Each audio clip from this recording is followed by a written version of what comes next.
ఇక్కడ అయిపోయింది, last conclude చేస్తుండే, దాని తర్వాత మాట్లాడుతుంది. మళ్ళీ అవకాశం.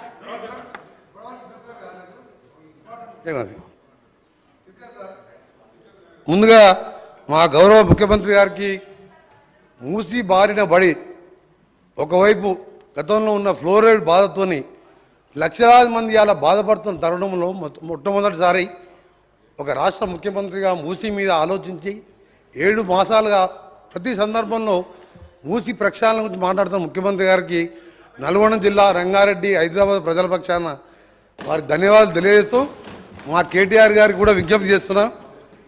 మనం ఎవరో ఆలోచించలే, మేము బాధపడ్డాం.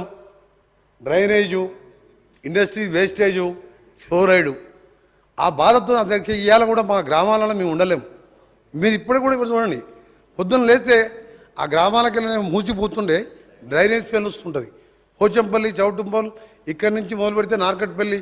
ఒకప్పుడు మూసి స్వచ్ఛమైన వికారాబాద్లో పుట్టి నేరేడు జిల్లా కృష్ణానదిలో కట్టిపోయే 1,04 ఎకరాలకు సాగునీరు, త్రాగునీరు ఇచ్చే రివర్ అది.